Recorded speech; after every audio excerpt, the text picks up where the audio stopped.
बच्चों अभी तक हमने 2-3 ग्रंथियाँ पढ़ ली हैं। अब इसके बाद में हम देखेंगे अधिवृक्क ग्रंथियाँ।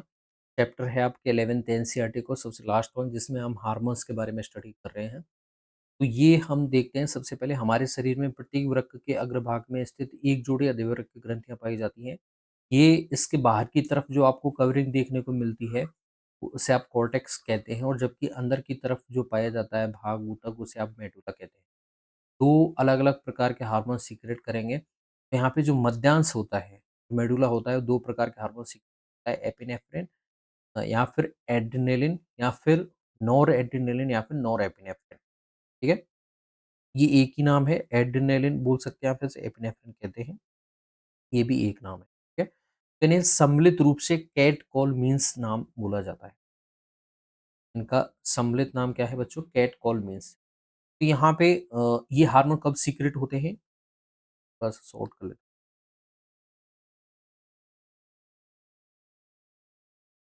अब इनका नाम देखिए, इसके नाम, इसे ट्रिपल एफ हार्मोन भी कहते हैं। एक एफ से मतलब है फियर, दूसरे से फाइट, तीसरे से फ्लाइट।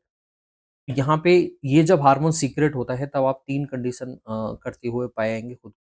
या तो आपको डर लगेगा, या फिर आप उस स्थिति से लड़ने की ट्राई करेंगे, या फिर तीसरी वाली कंडीशन में वहाँ से आप भागने की ट्राई करेंगे। इसलिए इसका नाम पड़ गया ट्रिपल एफ हार्मोन। तो ये हार्मोन सक्रियता, तेजी, आँखों की पुतलियों के फैलाव, रोंगटे खड़े होना, पसीना आदि को बढ़ा देते हैं। दोनों हार्मोन हृदय की धड़कन, संकुचन क्षमता और श्वसन दर को बढ़ा देते हैं। कैटकोलमीन ग्लाइकोजन के विखंडन को भी प्रेरित करता है, जिसके परिणामस्वरूप रक्त में ग्लूकोज का स्तर बढ़ जाता है। साथ ही ये लिपिड और प्रोटीन के विखंडन को भी करते हैं। ठीक है?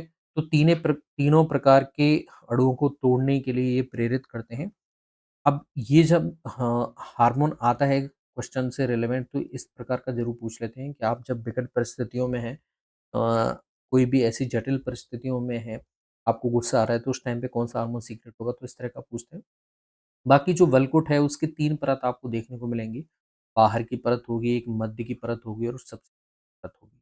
बाहर की परत होती है, उसे आप बोलते हैं ज़ोना ग्लोमेरुलेशन। नाम ध्यान रखना, देखिए, बाहर की परत ज़ोना ग्लोमेरुलेसन, मध्य की परत जिसे आप बोलते हैं फेसिकुलेटा, और आंतरिक परत जिसे आप बोलते हैं रेटिकुलरिस। ठीक है? तो ये कई बार पूछ लिया जाता है, तो ध्यान रखना, रेटिकुलरिस सबसे आंतरिक है, रेटिकुलरिस, फिर फेसिकुलेटा, और सबसे ऊपर की तरफ है सॉरी ग्लोमेरुलेशन। ठीक है? तो जिन्हें सम्मिलित रूप से वलकुट कई हार्मोन का स्राव करता है, जिन्हें सम्मिलित रूप से आप क्या बोलते हैं? कॉर्टिकॉइड भी बोलते हैं। ठीक है? जो कॉर्टिकॉइड कार्बोहाइड्रेट से उपापचय में संलग्न होते हैं, उन्हें ग्लूकोकॉर्टिकॉइड कहते हैं। हमारे शरीर में कॉर्टिसोल जो हार्मोन होता है, वो मुख्य ग्लूकोकॉर्टिकॉइड। जल और विद्युत अपघट्टों का संतुलन करने के लिए जो कॉर्टिकोस्टेरॉइड होते हैं, उन्हें मिनरलोकॉर्टिकॉइड्स कहते हैं। हमारे शरीर में एल्डोस्टेरोन प्रमुख रूप से एल्डोस्टेरोन है, जो मिनरल्स के संतुलन को बनाए रखने का काम करता है। ओके, तो आपको ध्यान रखना है। और ग्लूकोकॉर्टिकॉइड जो कार्बोहाइड्रेट के उपापचय में संलग्न होते हैं, जो मिनरल्स के या फिर विद्युत अपघटनों का संतुलन करते हैं, उन्हें मिनरलोकॉर्टिकॉइड कहते हैं। दोनों को सम्मिलित रूप से कॉर्टिकॉइड कहते हैं। ठीक है? तो बेसिक है, ज़्यादा इसमें कोई डेप्थ वाली चीज़ नहीं है जो आपको ज़्यादा दिमाग लगाना पड़े। बाकी अगर हम आएँ, ग्लूकोकॉर्टिकॉइड ग्लाइकोजन संश्लेषण, ग्लूकोजन के नए निर्माण को, वसा अपघटन या फिर प्रोटीन अपघटन को प्रेरित करते हैं। अमीनो अम्लों के कोशिकीय ग्रहण या फिर उपयोग को अवरोधित कर देते हैं। कॉर्टिसोल जो होता है, आपके हृदय संवेदी तंत्र के रखरखाव और वृक्क की क्रियाओं में भी संलग्न होता है। ठीक है? कॉर्टिसोल जो हार्मोन है, वो क्या करता है? हृदय संवेदी तंत्र के रखरखाव और वृक्क की क्रियाओं में भी संलग्न होता है। ग्लूकोकॉर्टिकॉइड है, वो विशेष रूप से कॉर्टिसोल प्रतिशोध प्रतिक्रियाओं को प्रेरित करता है, और प्रतिरक्षा तंत्र की प्रतिक्रिया को अवरोधित करता है। ये वाली लाइन बहुत इंपॉर्टेंट है।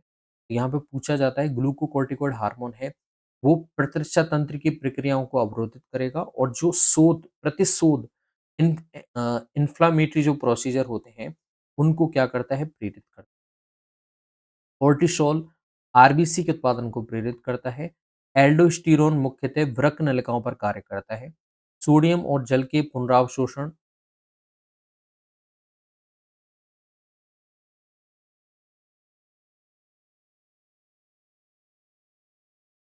कोर्टिसोल, एल्डोस्टेरोन विद्युत अपघटय सॉरी एल्डोस्टेरोन पे थे ना, मुख्यतः वृक्क नलिकाओं पर कार्य करता है। सोडियम और जल के पुनरावशोषण, पोटेशियम और फॉस्फेट आयन के उत्सर्जन को प्रेरित करता है।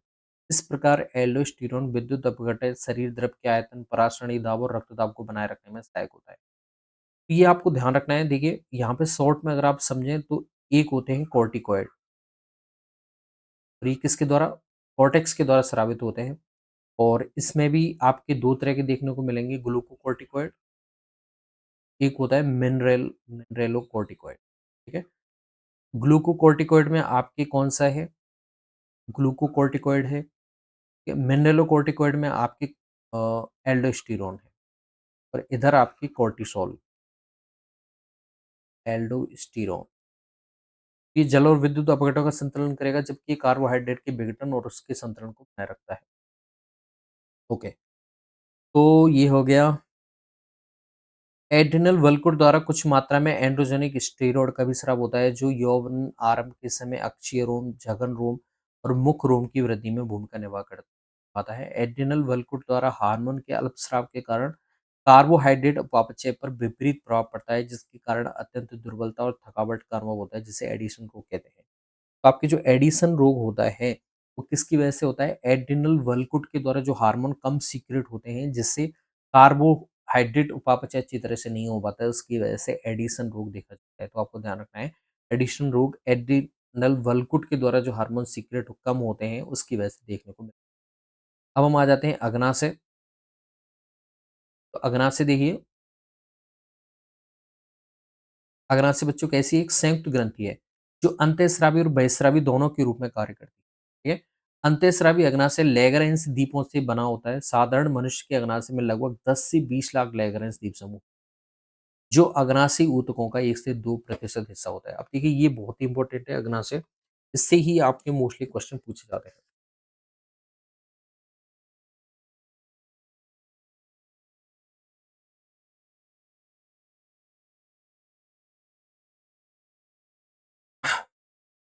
तो ये जॉइंट ग्रंथि है, जिसमें अंतःस्रावी भाग भी कुछ स्रावित करेगा और बहिःस्रावी भाग भी कुछ हार्मोन स्रावित करता है।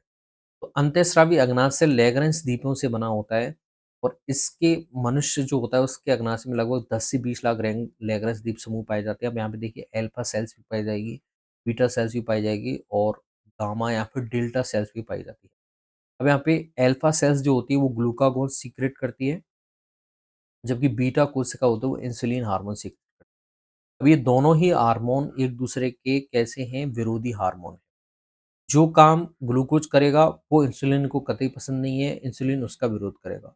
जो काम इंसुलिन को पसंद है वो ग्लूकागोन नहीं करेगा, वो उसके जस्ट विपरीत करेगा। तो दोनों ही एक दूसरे के कैसे हैं, घुर विरोधी हैं, और इन्हीं से डिपेंड होता है आपके ग्लूकोज का स्तर कोशिका में कितना रहना है, ग्लूकागोन उसका स्तर बढ़ाएगा या घटाएगा, इंसुलिन क्या करेगा, ये सारी चीजें अब हम आगे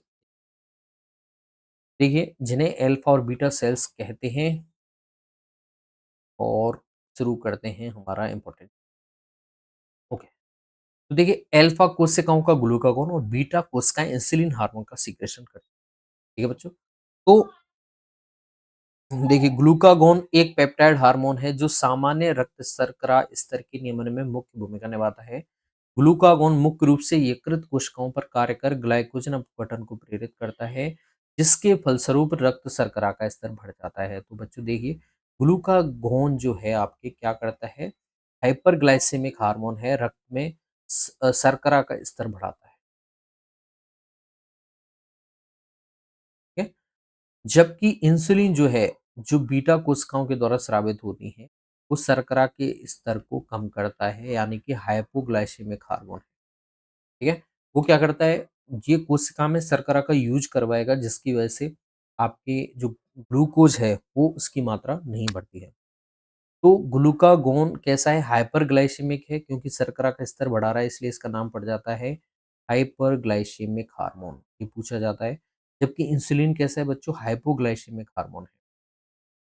ठीक है, ओके, ग्लूकागॉन कोशिका की शर्करा के अभिग्रहण और उपयोग को कम करता है, अतः ग्लूकागॉन हाइपरग्लाइसेमिक हार्मोन है। इंसुलिन भी एक प्रोटीन हार्मोन है जो ग्लूकोज समस्थापन के नियमन में मुख्य भूमिका निभाता है। इंसुलिन मुख्यतः हेपेटोसाइट और एडिपोसाइट पर कार्य करता है और कोशिकीय ग्लूकोज अभिग्रहण और उपयोग को बढ़ाता है। इसी वजह से इंसुलिन की उपस्थिति में ग्लूकोज का उपयोग बढ़ जाता है, जिसकी वजह से कोशिका में ग्लूकोज कैसा रहता है, कम रहता है। इसके फलस्वरूप क्या होगा, रक्त शर्करा का स्तर कम हो जाता है। इसीलिए ग्लूकागॉन को आप क्या बोल रहे हैं बच्चों, हाइपोग्लाइसेमिक हार्मोन कह रहे हैं। इंसुलिन लक्ष्य कोशिकाओं में ग्लूकोज से ग्लाइकोजन बनने की प्रक्रिया को प्रेरित करता है। ठीक है। अब ये क्या करता है, ये ग्लाइकोजन बनवाता है और रक्त में ग्लूकोज समस्थापन का नियमित सम्मिलित रूप से दो हार्मोन इंसुलिन और ग्लूकागॉन करते हैं। अब लंबी अवधि तक अगर हाइपरग्लाइसेमिक कंडीशन हो जाती है तो उसे आप बोलते हैं डायबिटीज मेलिटस। और अभी हमने एक और हार्मोन पढ़ा था, एडीएच या फिर वैसोप्रेसिन की कमी से कौन सा रोग होता है, डायबिटीज इंसिपिडस। ठीक है। तो मधुमेह बीमारी हो जाती है जो मूत्र के साथ शर्करा का ह्रास और हानिकारक पदार्थ जैसे कीटोन बॉडी के निर्माण से जुड़ी होती है। मधुमेह के मरीजों का इंसुलिन द्वारा सफलतापूर्वक उपचार किया जा सकता है। तो उन्हें इंसुलिन के इंजेक्शन लगते हैं, उनकी डोज लगती है। तो वहाँ पे आपके ये देखना ज़्यादा है। तो यहाँ पे दोनों का काम आपको ध्यान रखना है, दोनों ही एक-दूसरे के गुण विरोधी हार्मोन हैं। ग्लूकागॉन रक्त में शर्करा का स्तर बढ़ाएगा, इंसुलिन शर्करा का स्तर घटाएगा, क्योंकि वो कोशिकाओं में ग्लूकोज के अभिग्रहण को बढ़ा देता है, उसके उपयोग को बढ़ा देता है। जब इसका उपयोग बढ़ेगा, तो ऑब्वियस सी बात है इंसुलिन के द्वारा जो बनेगा ग्लूकोज उसकी मात्रा क्या होगी, कम होती चली जाएगी, क्योंकि उसे काम में लिया जा रहा है कोशिका में। इसी वजह से इसे हाइपोग्लाइसेमिक हार्मोन कहते हैं। अब हम आ जाते हैं, थोड़ा-सा आपको ध्यान रखना है इंसिपिडस और डायबिटीज़ मेलिटस में। अब देखिए वृषण जो होता है, वृषण देखिए नर में उदर गुहा के बाहर वृषण कोष में एक जोड़ी वृषण स्थित होते हैं। वृषण प्राथमिक लैंगिक अंग के साथ ही अंतःस्रावी ग्रंथि के रूप में भी कार्य करते हैं। ये शुक्रजनन नलिका और भरण ऊतक का बना होता है। सेमिनिफेरस ट्यूबल्स और इंटरस्टियल जो ऊतक होता है उसका बना होता है। लीडिक कोशिकाएं, अंतराली कोशिकाएं, लीडिक कोशिकाओं का ध्यान रखना, अंतर्नली के स्थानों में उपस्थित होती हैं और एंड्रोजन या फिर जिसे नर हार्मोन कहते हैं या फिर टेस्टोस्टेरोन हार्मोन का स्राव करते हैं। टेस्टोस्टेरोन को मेल हार्मोन भी कहते हैं। एंड्रोजन लेडी कोशिकाओं के द्वारा या फिर अंतराली कोशिकाओं के द्वारा स्रावित होता है। ठीक है बच्चों। तो एंड्रोजन नर के सहायक जनन अंग जैसे कि अधिवृषण है, शुक्रवाहिका है, सेमिनल वेसिकल है, प्रोस्टेट ग्रंथि है, यूरेथ्रा आदि के परिवर्धन, परिपक्वन और क्रियाओं का नियमन करते हैं। ये हार्मोन पेशी वृद्धि, मुख्य अक्षीय रोम की वृद्धि, क्रोधात्मकता, निम्न स्वरमान आवाज इत्यादि को उत्तेजित करते हैं। एंड्रोजन शुक्राणु निर्माण की प्रक्रिया में प्रेरक भूमिका निभाता है। तो यहाँ पे जितने भी सेकेंडरी जो कैरेक्टर हैं मेल्स के, उनको डिसाइड करता है एंड्रोजन और टेस्टोस्टेरोन दोनों मिलके। तो यहाँ पे एंड्रोजन शुक्राणु निर्माण ये हो गया। ये केंद्रीय तंत्रिका तंत्र पर कार्य कर नर लैंगिक व्यवहार जिसे लिबिडो कहते हैं उसको प्रभावित करता है। ये हार्मोन प्रोटीन और कार्बोहाइड्रेट उपापचय पर भी उपापचयी प्रभाव डालते हैं। ये कुछ चीजें हैं जो आपको ध्यान रखनी है। ये वृषण हो जाता है। अब हम आगे आते हैं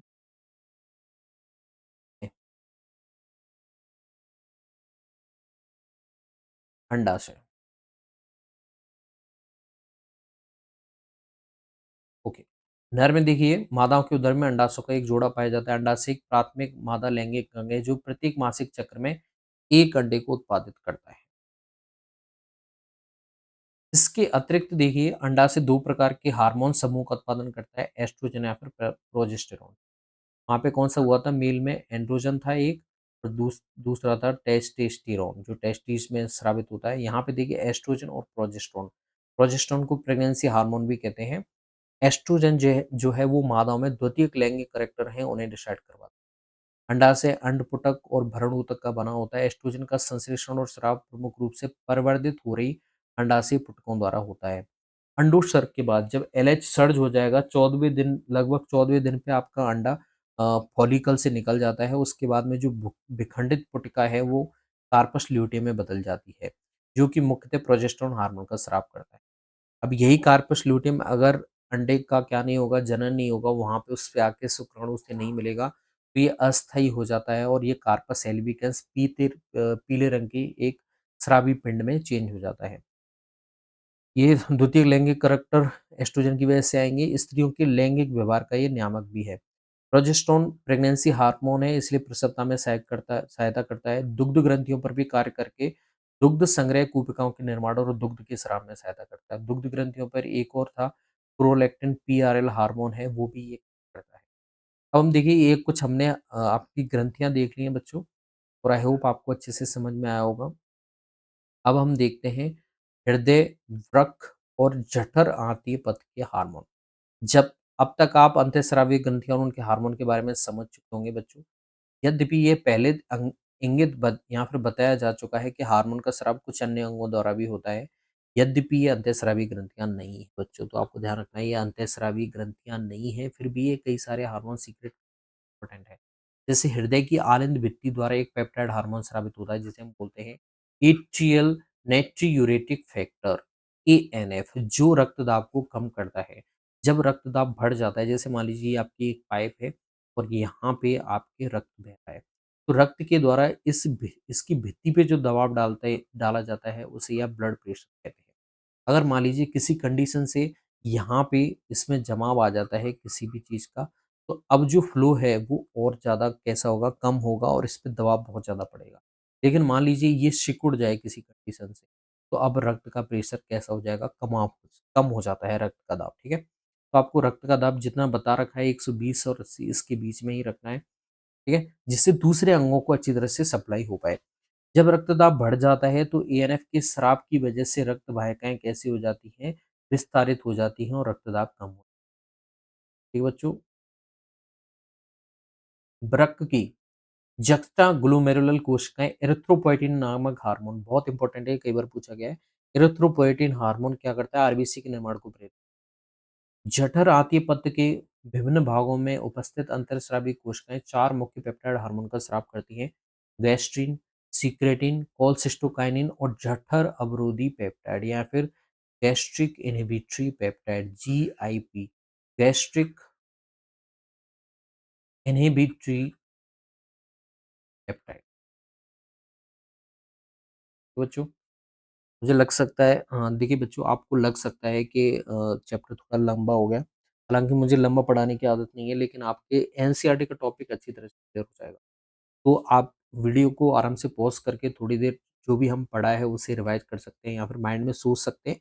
अगर आपको कोई डाउट है तो मुझे कमेंट में पूछ सकते हैं, ठीक है? तो गैस्ट्रिन हार्मोन है वो जठर ग्रंथियों पर कार्य करके एससीएलएम और पेप्सिनोजन के स्राव को प्रेरित करता है, ठीक है बच्चों? अब सिक्रेटिन जो होता है, वो बहिस्रावी अग्नाशय पर कार्य करता है और जल तथा बाइकार्बोनेट आयनों के स्राव को प्रेरित करता है, ठीक है?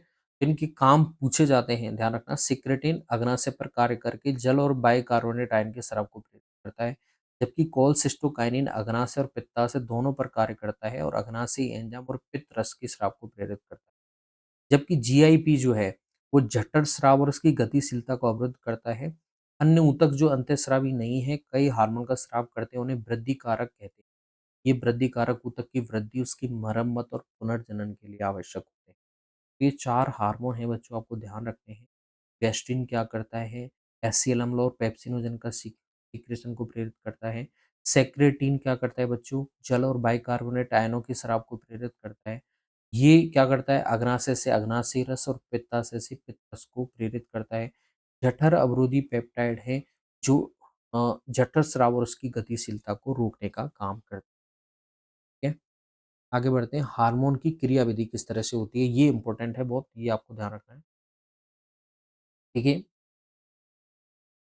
हार्मोन लक्ष्य ऊतकों पर उपस्थित हार्मोन ग्रही विशिष्ट प्रोटीन से जुड़कर अपना प्रभाव डालते हैं, ठीक है? तो लक्ष्य जो ऊतक है, जहाँ पे हार्मोन जाके जुड़ेगा, उस पे कुछ विशिष्ट प्रोटीन होती है, उनसे जुड़कर ये अपना उस लक्ष्य अंग पे अपना प्रभाव दिखाता है। लक्ष्य कोशिका झिल्लियों पर उपस्थित हार्मोन ग्रही झिल्ली योजित ग्रही होते हैं या फिर वो कोशिका के अंदर उपस्थित ग्राही अंतर कोशिका कहलाती है, ठीक है? इनमें से अधिकांश थे वो केंद्रक में उपस्थित। कुछ कैसे होते हैं जो कोशिका झिल्ली से अटैच होते हैं, कुछ केंद्रक में आकर होते हैं, केंद्रक। तो हार्मोन ग्राहियों के साथ जुड़कर हार्मोन ग्राही कॉम्प्लेक्स का निर्माण करते हैं। प्रत्येक ग्राही सिर्फ एक हार्मोन के लिए विशिष्ट होता है। अतःग्राही विशिष्ट होते हैं। हार्मोन ग्राही सम्मिश्र के बनने से लक्ष्य ऊतक में कुछ जैव रासायनिक परिवर्तन होते हैं। अतः लक्ष्य ऊतक में उपापचय और कार्यकी का नियमन हार्मोन द्वारा ही होता है। रासायनिक प्रकृति के आधार पर हार्मोन को इन समूहों में कर सकते हैं। ये जो टॉपिक है आपको ध्यान रखना है, इसमें देखिए 4 हार्मोन हैं। शुरू करने से पहले मैं पी लेता हूँ थोड़ा-सा पानी और अपनी एनर्जी को करता हूँ रिस्टोर।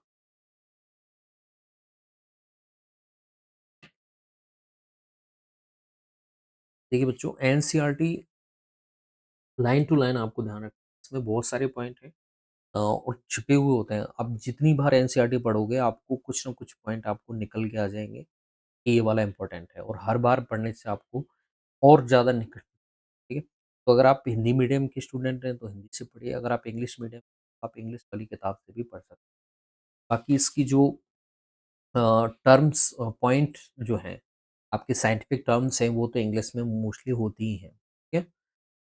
तो हार्मोन कुछ होते हैं, प्रोटीन हार्मोन, पेप्टाइड बोल लीजिए ना, पॉलीपेप्टाइड या फिर प्रोटीन, जैसे इंसुलिन है, ग्लूकागोन है, पीयूष ग्रंथि के हार्मोन है, मूत्रक या फिर निरोधी या फिर हाइपोथैलेमिक हार्मोन है, ये सब कैसे बच्चों प्रोटीन हार्मोन है। जबकि स्टीरॉयड हार्मोन कैसे होते हैं, जैसे कोर्टिसोल है, जो आपके एड्रिनल ग्रंथि के द्वारा स्रावित होता है, टेस्टोस्टेरोन है, एस्ट्रोडायल डायल है या फिर प्रोजेस्टेरोन, ये सब कैसे बच्चे स्टीरॉयड है, ध्यान रखना।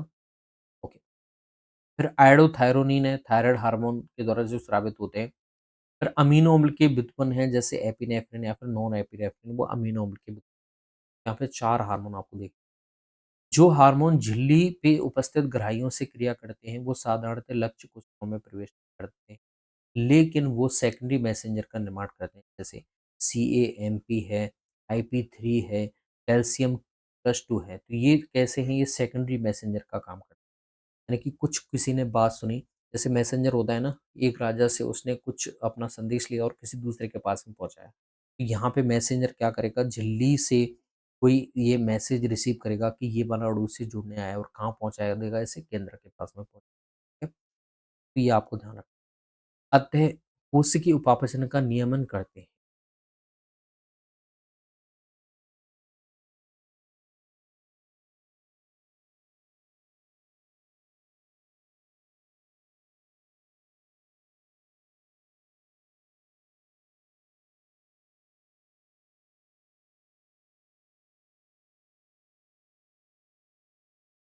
तो यहाँ पे देखिए हार्मोन है, जैसे FSH हार्मोन है, और ये पीयूष ग्रंथि का हार्मोन है, तो ये पेप्टाइड हार्मोन है। तो ये क्या करेगा, ग्राही से जुड़ा है और इसकी प्रतिक्रिया हुई है अंडाशय की झिल्ली पे। ग्राही कुछ प्रोटीन या फिर अणु होते हैं, जिससे ये जाके जुड़ेगा और इससे प्रतिक्रिया होगी, और ये फिर चक्रीय AMP या फिर कैल्शियम, जिसे आप सेकेंडरी मैसेंजर कहते हैं, उसकी उत्पत्ति करेगा और अंदर आपके अंडाशय वृद्धि शुरू हो जाए। ये आपकी बेसिक प्रोसीजर है, ठीक है?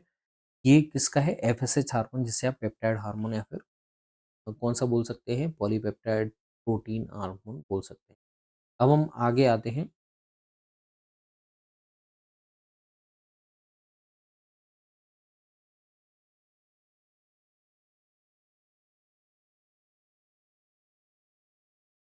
कोशिकीय उपापचयन का अंतर कोशिकीय ग्राहियों, यानी कोशिका के अंदर जो जुड़ते हैं, जैसे स्टीरॉयड हार्मोन है, आयोडोथायरोनिन हार्मोन है, थायरोक्सिन हार्मोन से सीक्रेट होता है।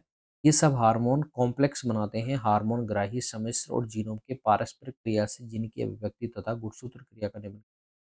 संयुक्त जैव रासायनिक प्रक्रियाएं शरीर की कार्य की और वृद्धि को, तो दोनों ही हार्मोन क्या करेंगे बच्चों, आगे बढ़ते हैं। देखिए यहाँ पे डायग्राम भी दे रखा है, समझने की ट्राई कीजिए। जैसे एस्ट्रोजन हार्मोन है, ठीक है? ये अंतर कोशिकीय ग्राही तरह से क्रिया करेगा, ये अंदर की तरफ आएगा पहले, फिर हार्मोन ग्राही कॉम्प्लेक्स बनाएगा, और फिर उसके बाद में जीनोम, mRNA, प्रोटीन, और फिर शरीर की वृद्धि और विभेदन देगा। तो यहाँ पे ये इस तरह से काम करेगा, तो आप इसे देखते हैं।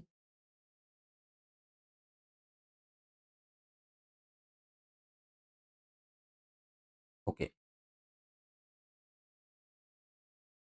That's it.